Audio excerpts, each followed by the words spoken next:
chasing, it's Lamine Yamal! What a magnificent goal that They is! shine on the world stage. Watch as they redefine football, inspire millions, and make history. La Liga, where dreams become reality.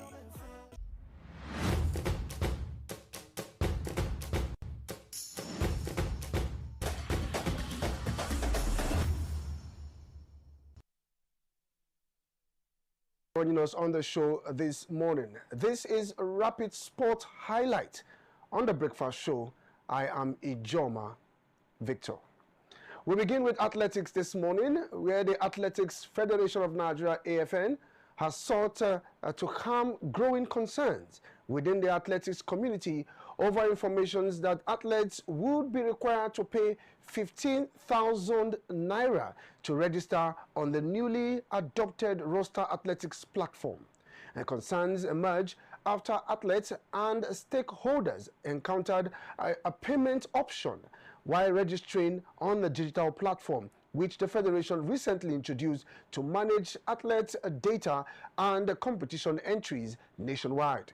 The development triggered criticism from several quarters, including Nigeria's 100 meters record holder, Olusoji Fasuba, who warned publicly that such a fee risks excluding grassroots athletes and undermining development. The AFN president, Tonobok Okoa, said the Federation had not approved any registration fee and stressed that athletes would not be made to pay 15,000 naira. He explained that the amount being circulated originated from roster athletics and remained subject to negotiations and board approval. He said the issue was currently under consideration by the AFN board and insisted that no final figure had been agreed. Addressing speculations that the Federation would benefit financially from the arrangement, the president said any component meant for the Federation will be reduced or absorbed entirely, stating that the Federation had no intention of profiting from athletes and would rather prioritize affordability.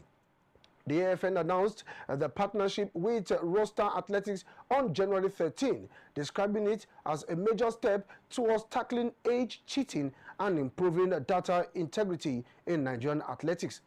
The platform is set to be deployed across all AFN championship and extended to the state associations, club, and road race organizers, introducing online registration, automated seeding, real-time results, integrations, and tamper-proof athlete record. The Federation also announced a compulsory lifetime athlete licensing system with an annual renewal aimed at aligning Nigerian athletics with international standard while restoring confidence, transparency, and accountability across the sport. Now the question is, how did that get to the public domain if the AFN is yet to sanction it? Were they trying to test the public emotions to see how they will react? Because you don't say you have agreed or not agreed and it's in the public domain. Just like what they said, is the AFN trying to, profit from this? Well, time will tell concerning that. Away from athletics, we head straight into tennis, talking about the Australian Open, where Alexander Zverev reached the Australian Open third round by defeating Alexander Muller 6-3, 4-6, 6-3, 6-4 on Wednesday, negotiating a plucky opponent, a rain delay, and an injury scare to continue the bid for the first Grand Slam.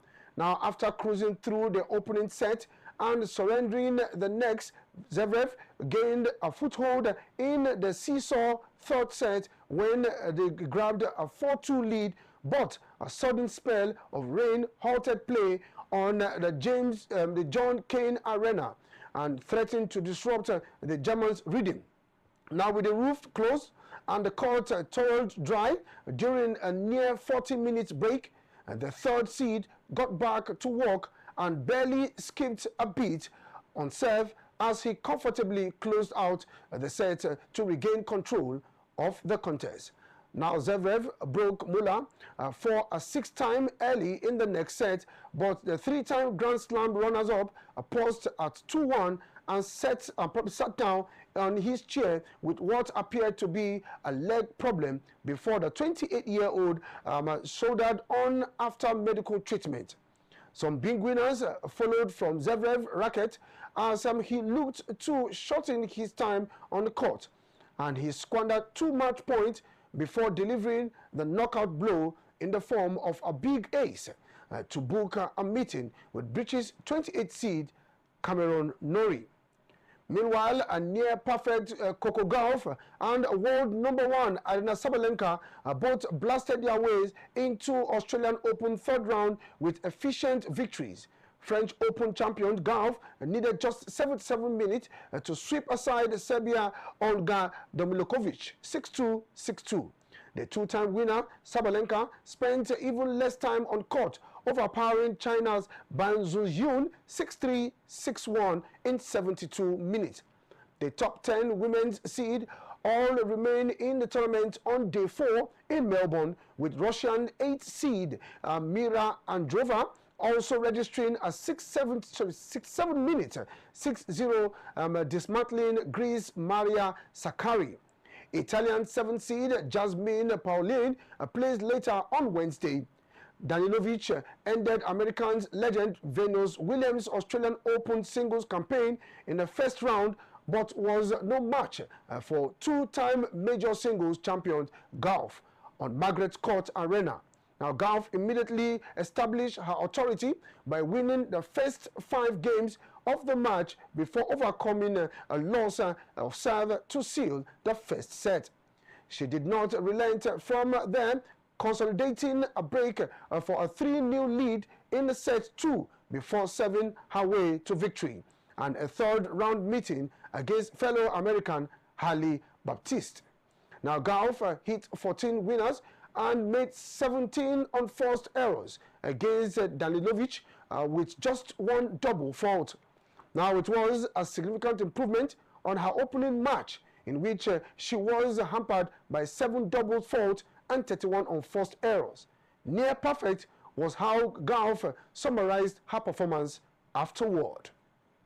Now, away from tennis, we head straight to the UEFA Champions League, where Barcelona finished match day 7 in 9th place in the Champions League standing and have a realistic shot on clinching a top 8 finish in the league phase, thanks to a hard-fought 4-2 win away to Slavia Prague in Czech capital on Wednesday night. After a very poor halftime performance, Barcelona were much better in the final period and secured the game-winning goals thanks to inspired chaos by their substitute.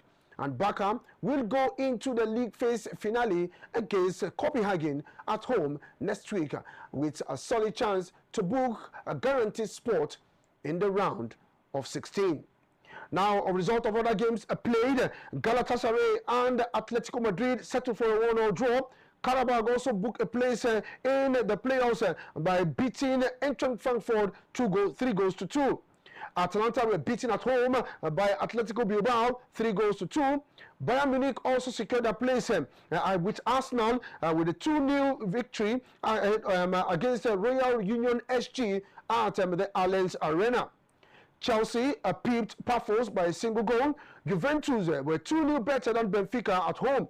Marseille lost to Liverpool at home 3-0. Newcastle United defeated PSV at the St. James's Park 3-0. And like I said earlier, Barcelona defeated Slavia Prague by 4-2. Meanwhile, Real Madrid star Kylian Mbappe has matched Cristiano Ronaldo's record for most goals scored in the group stage of the UEFA Champions League campaign. The French player helped Real Madrid as they beat his old team AS Monaco 6-1 at the Bernabeu Stadium.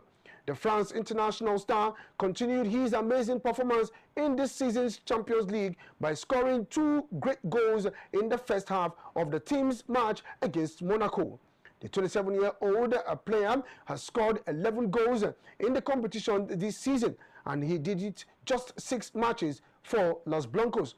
Mbappe scored twice, which put him on the same number as his hero Cristiano Ronaldo, who had 11 goals in group stage during the 2015-16 competition. No players has ever managed to score more goals than the Frenchman and Ronaldo during the group or league stage of the Champions League. Still with the UEFA Champions League, Bayern Munich striker Harry Kane has surpassed Manchester City Erling Haaland and Galatasaray's Victor Osimhen in the UEFA Champions League highest goal scorers chart so far for the season. Now, Kane scored in a brace in Bayern's 2-0 win against Union Saint-Gilloise on Wednesday to take his goal tally in the Champions League to 7 goals. Before the match, the England international had 5 goals, while Osimhen and Haaland had 6 goals already. However, Kane is behind Real Madrid forward Kylian Mbappe, who has 11 goals already to his name. Champions League goal scorer so far, 11 goals for Kylian Mbappe. Real Madrid, 7 goals for Harry Kane.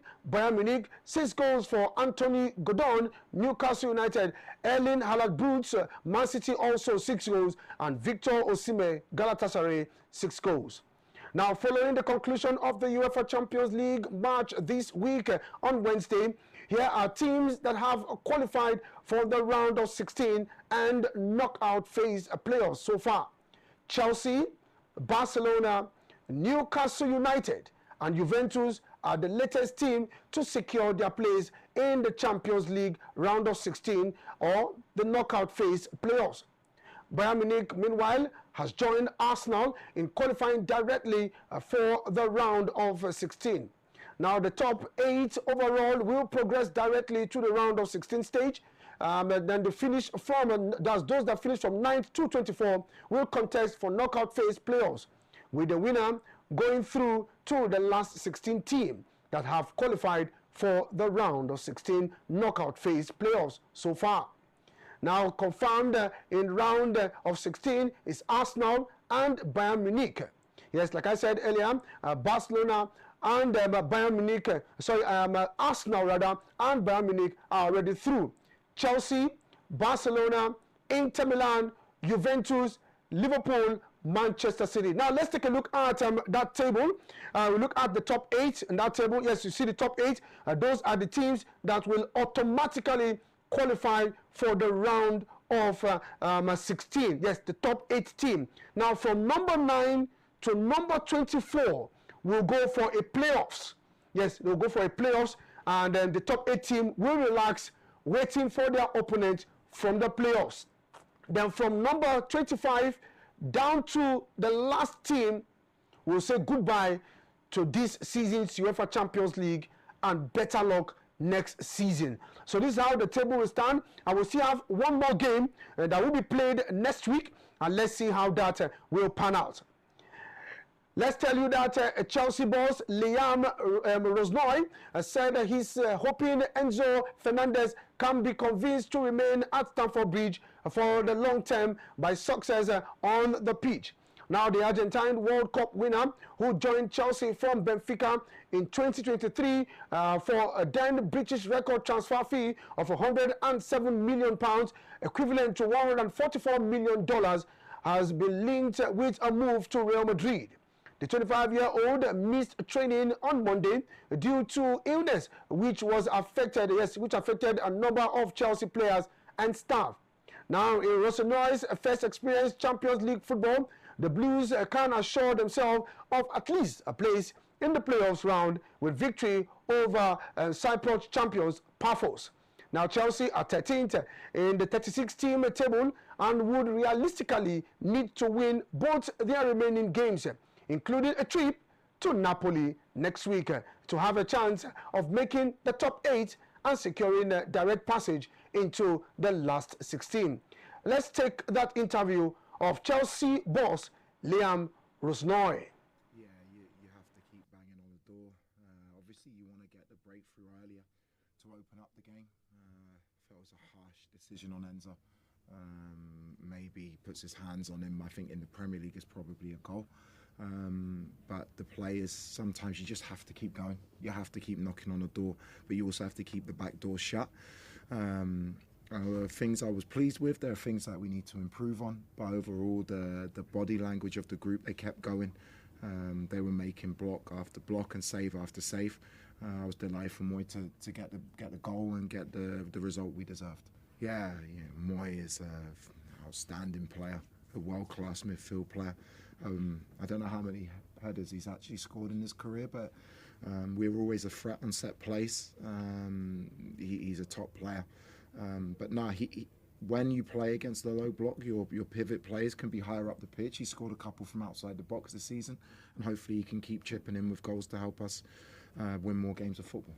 You always want to score more goals. You always want to win by bigger margins. But the reality of our situation is now we're in the top 8. If we win, we have a fantastic chance to go through.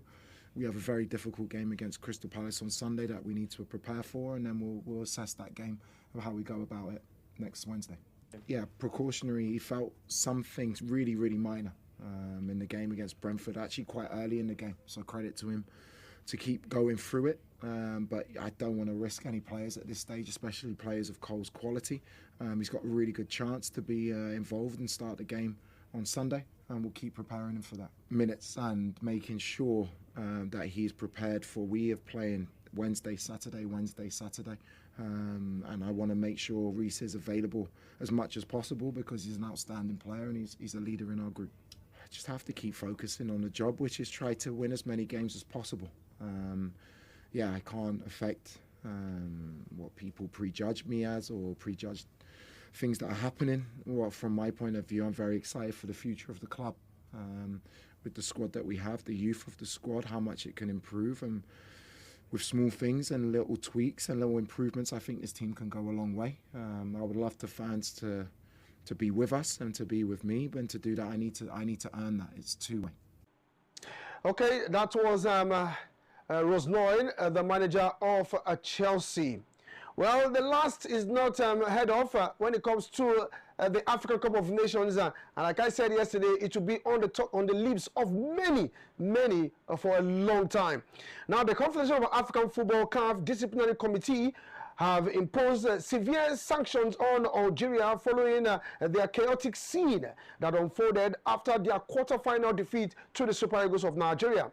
And now talking about that game at the AFCON. Now, according to Haram, the Algerian Football Federation's FAF confirmed on Wednesday.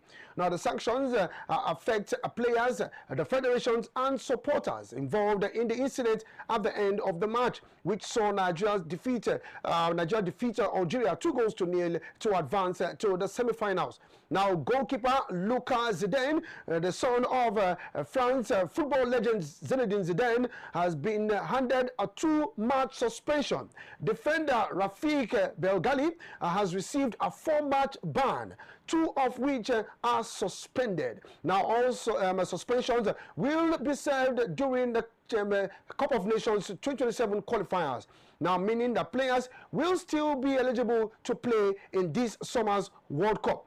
Now, according to the Algerian Football Federation, we are also fined a total of $100,000 for the misconduct of the national team, as well as the inappropriate behavior of certain players, officials, and fans following the final whistle.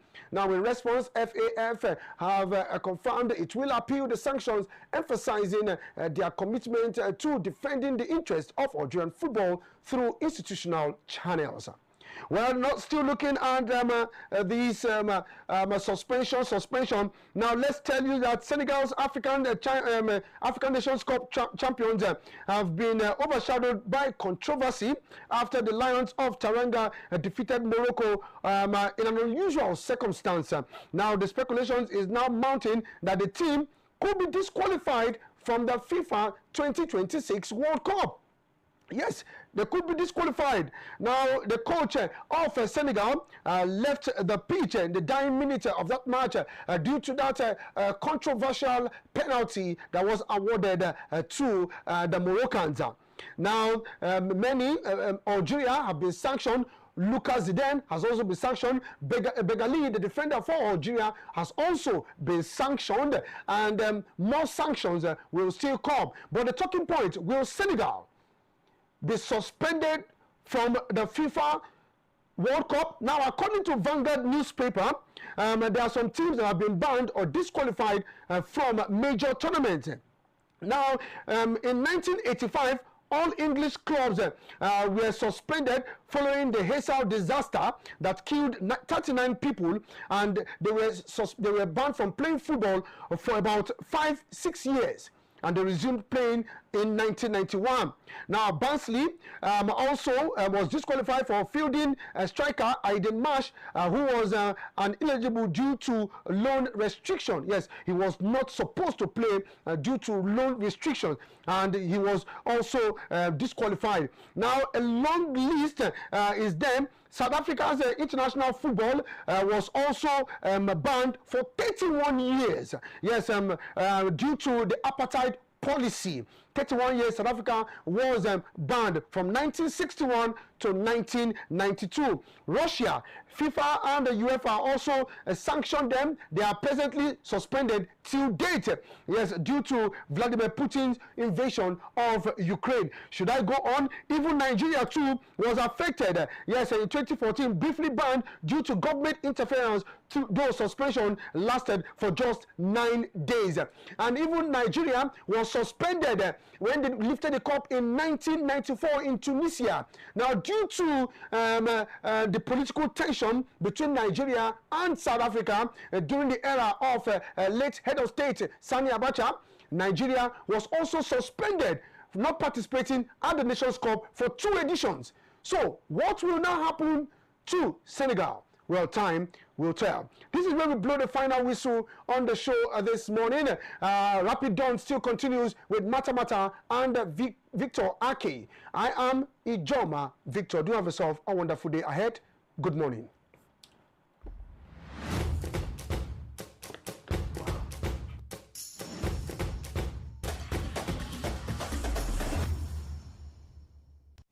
From the heart of Africa, where dreams are born and passion is boundless, a new wave of talent rises. In La Liga, these extraordinary athletes are not just playing the game, they're transforming it.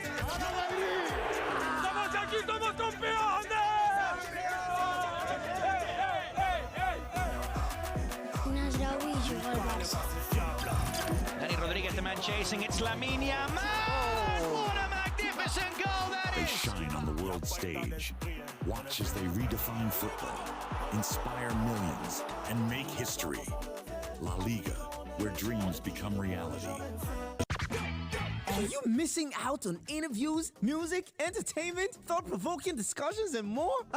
Don't sweat it, man. We've got you covered. No matter where you are, be part of the action 24/7, online and live. On Facebook, it's Rapid FM Umahia. On Instagram, it's official Rapid FM. And on X, it is Rapid FM 965. Tune in to Rapid 96.5 FM or listen to us live on our website at www.rapidfm965.com or radiogarden.com. Better yet, get our mobile app from the Google Play Store. Catch the pulse of the Southeast on Rapid 96.5 FM, the sound of your city. Hey, Oyanam, Aussie Radio.